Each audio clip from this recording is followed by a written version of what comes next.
Hello viewers, a very good afternoon. Welcome to our Facebook live session. And today we have an interesting topic to discuss, and that is, are cancers common in children? I know this might be a little scary to listen, but yes, nowadays cancers are common in children. And today to join our discussion we have with us Dr. P. Vijay Karan Reddy.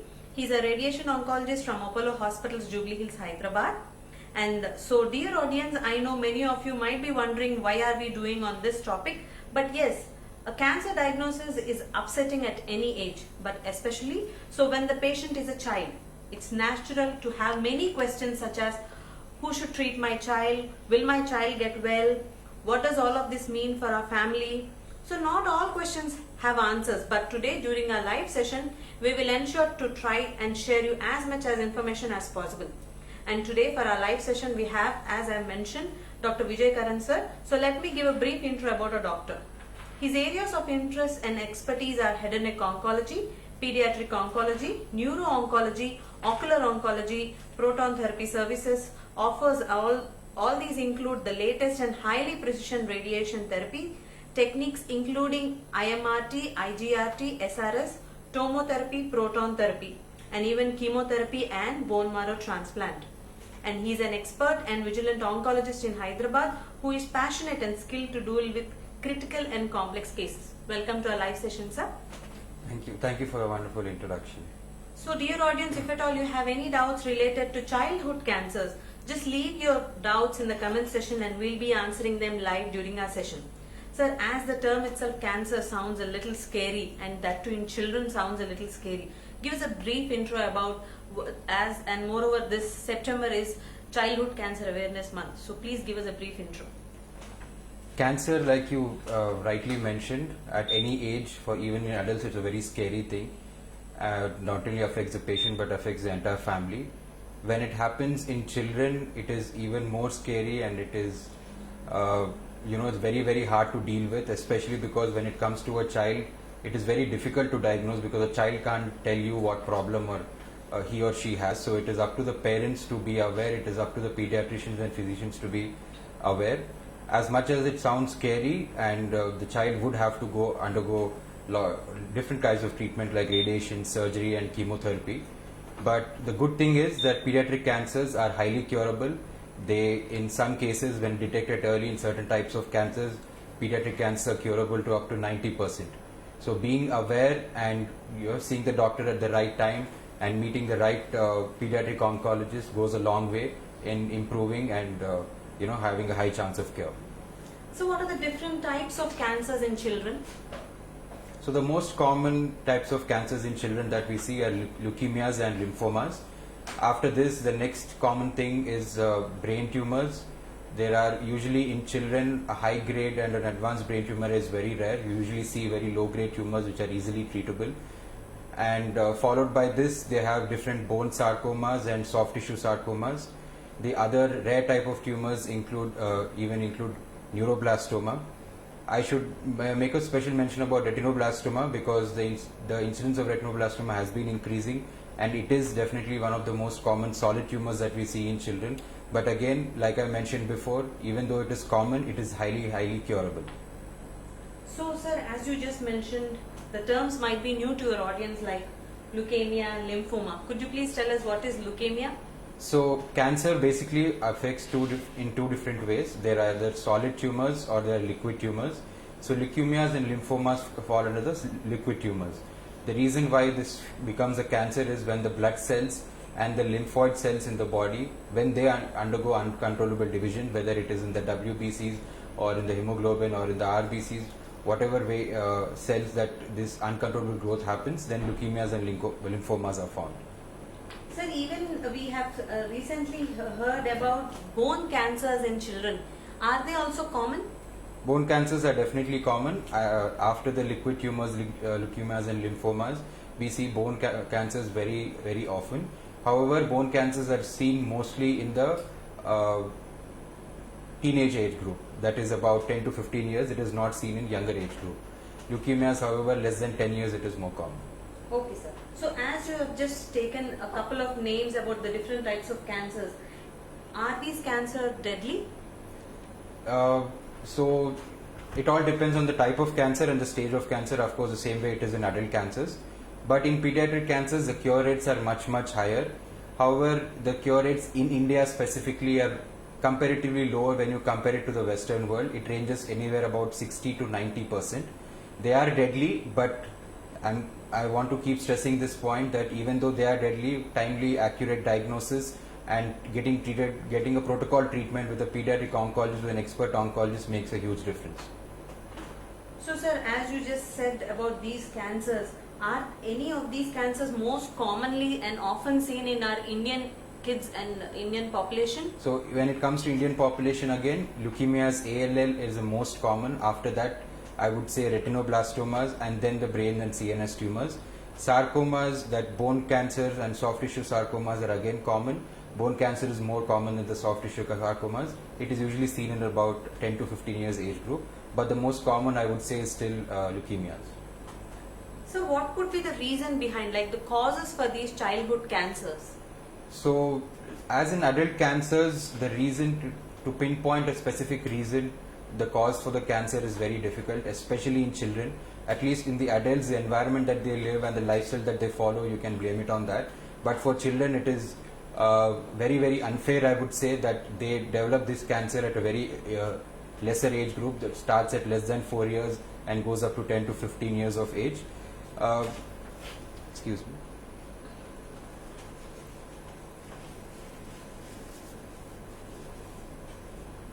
So there is no specific thing that we could do to essentially prevent it. There internationally a lot of studies have been done whether screening in pediatric cancers will be helpful or not, because screening will help us predict the cancer as well as catch it in an early stage. However, unlike in adults, pediatric cancers have not been recommended for screening. So timely awareness, I would say, of the parents, of the pediatrician and general physician that the child sees, being aware, seeing what the child is going through, the different changes that keep happening in their day-to-day life is very, very important. Thank you so much, sir. And so, dear audience, as sir said, the causes, so they might be sounding little bit scary and difficult. You might be wondering that, okay, my child might not get these cancers, but it is always good to have awareness and watch out for the signs and symptoms. Sir, any common signs and symptoms that, because it might be even hereditary, might be a reason for these cancers. And during our ancestors' time, I don't think cancer detection was possible. So they might be different challenges like this, because people might be wondering, oh, in my family history there are no cancers. So even the adult cancers, can they be seen in younger generation like kids? No, not really. So whatever the genetic predisposition in children that you talk about, like I said, it is very rare. It is not recommended to screen as well. As contrary to popular belief, when you say pediatric cancers, anybody would think that it is genetic, because as soon as birth happens, there is not much that they're exposed to that cancer should happen in their life. But only 5%, less than 5% of them are genetic. So when you talk about common signs and symptoms, we'll go as per how common the cancer is. So when you talk about leukemias and lymphomas, so I would say when the child is having a fever which is not controlled with antibiotics, or which is not controlled with any other medication, your pediatrician not able to control it. Child feeling lethargic, more so than usual, you have to go to a pediatrician, and pediatrician should be aware that they should look for cancer, get the tests done. When it comes to retinoblastoma, white pupillary reflex in the eye, that is the first and the most common symptom that you see. So any white blink that you see in the child's eye, you should immediately get them tested for retinoblastoma. When you come to brain tumors, the child having headache along with vomiting, usually the vomiting happens more commonly in the morning. Apart from this, any disturbance in vision, with the child having double vision, not able to see clearly, when they're playing with their toys, they're not able to point out at a particular thing. Then when you come to sarcomas and bone tumors, you have to look for a swelling anywhere in the body, whether it is at the end of the bone or in the extremities, any painful swelling which is growing in size and not controlled with medication, that also is a sign for pediatric cancers. So the parent, like I said, the child cannot come and tell you what is wrong with them, especially less than 5 years, less than 4 years of age. So the parent has to be aware, they have to be watchful about all these signs, and at the first sight of these signs, they have to go to a pediatrician or a pediatric oncologist. Because sir, as you just mentioned, many parents might be wondering that this might be a common disease or health problem which my child is suffering with, and they might not take it seriously. So dear audience, as just now Dr. Vijay said, that please be cautious and keep an eye watch on your kids every time and identify the signs and symptoms. So sir, how early can we diagnose these warning signs, and how do we diagnose these cancers? So diagnosing them, like I said, you watch out for these signs and symptoms. Apart from the parent, the pediatrician also has to be aware. He also has to know what to look for and when to refer it to a pediatric oncologist. That is the best way that you can do it. Like I said, again, genetic screening is not indicated in pediatric cancers anymore. So in case in your family, if the parents itself have some type of cancer, if the sibling already has had cancer, then of course you do a genetic testing and then you expect and you keep a watch with a pediatric oncologist. But other than that, watching out for the signs and symptoms is the best that you can do. So sir, what are the different diagnosis mechanisms or options that we have apart from CT scan or whatever those are? So depending on the type of cancer, if it is a blood like leukemias or lymphomas, blood test is the simplest thing that you can do is a CBP, and there is any derangement in the hemoglobin or the WBCs or the platelets, then you can go get it evaluated. When it is not resolved, when there is fever even though there is no infection in the body. So these kind of things will help you diagnose, and the first step is to go to a pediatric oncologist before you do anything else. Other than that, when you look at brain tumors, if the child is symptomatic with headache, you have to do an MRI, you have to go to a neurosurgeon. Coming to the bone tumors and the sarcomas, imaging is the best modality. Whenever you see a swelling in the extremities, get first simplest step, you don't have to go to a high-end PET CT MRI. Simplest test to just get an X-ray of that part of the body, and that itself shows if there is any doubt in the child having cancer. Sir, are all tumors or the what do we call those lumps that we see are cancerous? Not all of them. Like I said, again, investigation is very important. Awareness is very important. Pediatrician also has to be aware. It could be a normal swelling and he might immediately ignore it, even though it's not painful. The parent identifies it, takes the child to the pediatrician. He might ignore it by giving him some medication and end up, actually presenting in a very later stage. So pediatrician awareness is very, very important. So once we identify that okay, my child is suffering with cancer, what are the treatment options available? So treatment is usually a combination of chemotherapy and surgery. Radiation usually takes comparatively a back seat when it comes to pediatric tumors. So the primary treatment, especially for leukemias, lymphomas, is chemotherapy. In case it is a high-risk case of leukemia where the child has a high risk of recurrence, or the child had a recurrent leukemias or lymphomas, then bone marrow transplant is considered. When it comes to brain tumors, primary treatment is again surgery and radiation. Depending on the type of tumor, location of tumor, whether it is operable or not, radiation does help in controlling the disease to a very, very large extent. Sometimes more than 90% local control is seen. When you look at bone tumors, other solid tumors like rhabdomyosarcoma or Ewing sarcoma or an osteosarcoma, for all of these, chemotherapy along with surgery in a particular protocol-based treatment in a proper sequence and dose of these chemotherapy drugs is very, very important. Thank you so much, sir. So when coming to radiation, many parents might be having the fear of having those side effects seen in children because of the chemotherapy and all. So how do they overcome these side effects, and are these side effects just for time being or will they last with them forever? So there is something called cancer survivorship, what we talk about in adults also, that even though a patient is treated for cancer and the cancer is cured, the life after cancer becomes very, very important. Our aim is to, whenever we are treating a patient, to make sure that the life after cancer also is as normal as possible. All our different protocols and different treatment techniques and technology that we use is all based on that. So when you look at this cancer survivorship in children, it becomes much, much more important because they have to live the rest of their life.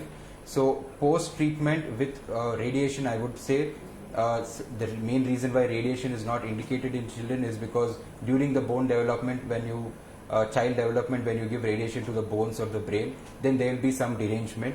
The same way chemotherapy does not have any serious long-term side effects, I would say, but there's a few things that you have to watch out for, like secondary cancers. Some of the chemotherapy drugs do cause secondary cancers. When I talk about secondary cancers, that is definitely a prevailing problem right now. In India, at least, there is no proper registry or documentation to identify this. Even though the incidence is very low, that is less than 10% over a period of 20 years of the child, that is something that definitely you have to look for, especially when the child has received chemotherapy. When it comes to surgery, there is no long-term side effect. It only depends on the site the surgery is done. In case it is an osteosarcoma or an Ewing sarcoma, when the child has to undergo partial excision of the bone or the removal of the bone. Apart from rehab from that part of the body surgery, there is nothing much that you need to look out for. Sir, is there any major difference between childhood cancers and adult cancers? The major difference, I would say, as much as you would think that it is unfair for a child to suffer from cancer, God has also been favorable towards them, because most of the childhood cancers are highly curable. The cure rates, depending on the type of cancer and the stage of cancer, range anywhere between 50% to about 90%, which is much higher when you compare it to adults. The second difference, I would say, unfortunately, one thing is registration. The registries in India are very poor, so the incidence of pediatric cancers is underestimated in India. Because of that, that is not the first thing that a pediatrician or a doctor looks for when a child is having a problem. That is very important. And pediatric oncologists having a protocol based treatment is completely of paramount importance. All these survival rates that I'm talking about is possible only if the child is treated with a pediatric oncologist, with a practiced, seasoned, experienced pediatric oncologist. So when we are talking about these treatments and side effects, what could we say the survival rate of cancers in children, sir? So when I'm talking about cure rates about 50 to 90%, that exactly translates into survival rate. So depending on the type of cancer, like if I would say leukemia is one of the most common types of cancers, the cure rates are about 80 to 90%. Only 1 in 10 children will have a recurrence or will have to undergo treatment second or third time. But beyond this survival or cure rates, cancer survivorship, like I mentioned before, is again very important for a child. So even though the cancer treatment is done, following up the child with an oncologist and a pediatrician and an endocrinologist, an orthopedician, depending on the type of treatment that they have received, following it up with them, making sure that everything is in place, that the child's growth and milestones are being followed and being reached. So having a follow-up like that will definitely help the child to have a better life post-treatment. So we have a question from an audience. Is there any particular age in which child is affected by cancer? There is no particular age. The common age, median age is around 4 to 5 years. There are few cancers. Retinoblastoma does happen very rarely in children less than 1 year also. But yeah, the average age, I would say, is around 4 to 5 years to going up to the end of pediatric age of 14 to 15 years. So sir, as you just mentioned about the survival rate, because not every parents would give up and they would somehow try to get the treatment and all. But post-treatment, what is the care that needs to be given to these kids? So as I mentioned, depending on the type of tumors, depending on the type of treatment that the child has received, post-treatment care from a pediatric oncologist follow-up to watch for the chance of recurrence, to catch it early in case there is a recurrence. That is a main thing. And once you talk about the child being cancer-free and has been cured from cancer, then you have to have a follow-up of the child with a pediatrician, with an endocrinologist, to make sure that the hormonal imbalance is not there, especially in girls, in teenage girls when they undergo chemotherapy. The patient will definitely have infertility issues later. In case of CNS brain tumors, when the child undergoes surgery or radiation, there might be some hormonal imbalances. In terms of giving radiation to a bone, a developing bone in the spine or in the extremities, and the development will not be equal to the other normal side. So following up with a orthopedician. So whatever the treatment is, like I mentioned, if you go to an expert pediatric oncologist, apart from the protocol treatment of chemotherapy and radiation surgery that they follow, post-treatment, how to follow up with the doctors, especially in institute-based practice, when you have comprehensive care, when all type of specialists and specialities are available, it becomes very easy for us to follow, and it becomes very easy for the parent also to make sure that their child has a happy and a healthy life. So we have one more question, sir. What is the reason for increased cancer patients in children? There is no particular reason. Actually, I will answer this question in this way. The incidence of cancer among children is only about 5%. So I would say about 50,000 cases in a year. Compared to the Western population, it is underreported in India. So we still feel that the pediatric cancers are not, as common as adult. They are not properly registered. Even if they are, there is a taboo of getting a treatment done. As soon as the child has some disease, they don't want to do anything more. They can't afford more. There is no access. So a lot of these factors come in. But as in adults, like you see that a smoker can get lung cancer more. They're exposed to particular external factors, only then they get, tend to have a higher chance of getting cancer. In children, there is nothing like that. The only thing I would say, even though the incidence is low and the causative factor, the percentage of this genetics causing cancer in children is low, that is the only reason I would say, a concrete reason why a child would get a cancer. So what are the chances of recurrence of these cancers in children? I know you have mentioned a few points like retinoblasm and all repetitive, but at overallly, even the different cancers like leukemia and all, what are the chances of their recurrence in future? So the chances of recurrence, it becomes very technical when you start talking in detail about the chance of recurrence of each type of cancer. Overall, in general, I would say that 70% on an average, because I'm considering all the cancers together from 50 to 90%. So on average, 7 out of 10 times, all the children, whatever type of cancer or stage, they will be cured. Even though if they have a high-risk disease or a stage 4 disease or metastasis, 60 to 70% on an average is definitely curable. The chances of recurrence would be another 2 to 3 children, where again, if you have a pediatric oncologist and you have followed a protocol treatment, then those chances of recurrence become much lower. So how do we prevent these cancers in children? I know it sounds difficult because parents cannot restrict their children from doing certain activities and all, but still, how do we prevent? Because they know there is an ancestral history in their family, or they know that they are having this problem, or the signs and symptoms show up. How do we prevent them? So prevention in pediatric cancers, I would say definitely you have to keep a watch on where you're living. If there is a smoker in the house, you make sure that there is no smoking in the house. Even if there is somebody who smokes, you should not be smoking around the child. The area that you're living in, stay away from water bodies or trash cans that you usually see that in India. There are so many neighborhoods with trash cans next to them. Places where there are industries around, places where there are a lot of pollution around. So these are some of the basic things that you can look for to prevent pediatric cancers. But like I said, because it is highly curable, even if it happens through genetic, even if the child does get cancer, catching it early is even more important than preventing. Because for a child, as you usually tend to be extra careful when it comes to a child, you don't get them exposed to a lot of different external factors. So catching it early, even if it happens, that is of paramount importance. Okay, sir. So I think we have covered most of the questions, and even we have taken the audience questions as well. But then we have one more question: is intestinal cancer curable? Intestinal cancer in general? Yes, sir. I think they didn't mention whether it is for children or for adults. So I think let's start off with children. So in children, there is nothing. I would not say even consider intestinal cancer as an issue. So in adults, intestinal cancer is definitely curable. Again, it has to be curable in terms of catching it early. The most common stage that it is usually seen, it is in stage 3, and in stage 3 the cure rate is about 70 to 80% with surgery and chemotherapy. Well, thank you so much, sir. And sir, as we have covered everything and even the audience questions as well, so please tell us about the care and the treatment given at Apollo Cancer Institutes in Hyderabad.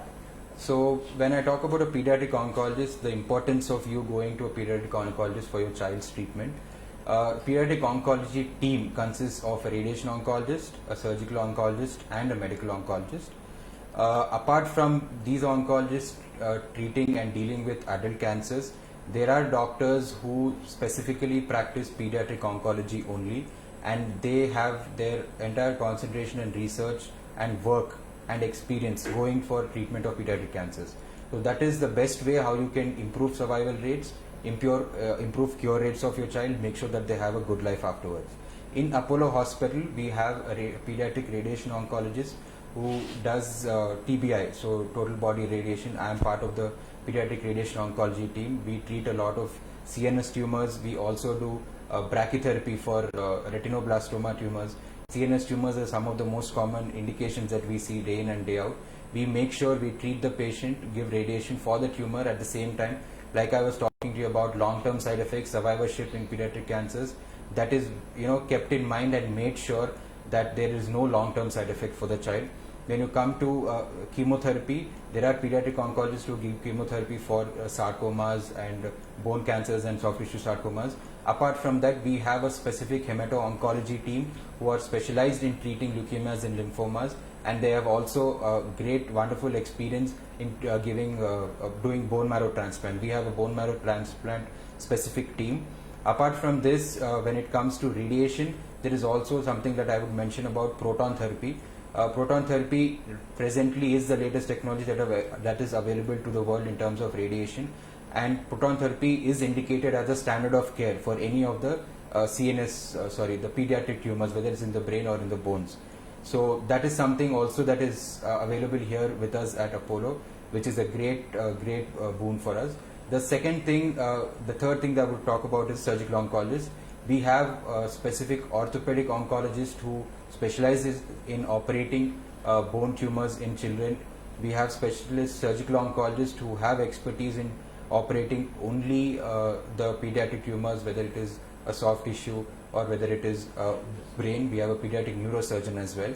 So having these different levels of expertise, site-wise expertise, treatment-wise expertise becomes very, very important. Again, I'm going to talk about cancer survivorship. So apart from the pediatric oncology team, we have a very good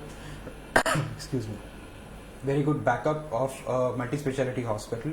So we know how to follow up a child post-treatment, make sure that they're having, realizing their milestones, making sure that they have a, healthy and happy life even post-treatment for cancer. Thank you so much, sir, and I think we have come to an end of the session, and thank you so much for enlightening our audience about the different types of cancer, what are the signs, what are the treatment options available, and what are the latest treatment options available at Apollo Cancer Institute, Hyderabad. So dear audience, if at all you still have any doubts that you cannot be disclosing them on public media platforms, so you can either book an appointment with Dr. Vijay Karan, or you can come and seek him physically, get a consultation done. The links are given already in the description below. So at any time on one just single click you can book an appointment, and all our Apollo hospitals are COVID-free zones. So don't be in a false assumption that visiting a hospital might be a COVID zone area. So all precautions are being followed, and each and every step, whatever that you take in hospital is a COVID-free zone area itself. So dear audience, thank you for tuning in, and stay tuned for more such live sessions. Thank you so much. Thank you for joining us.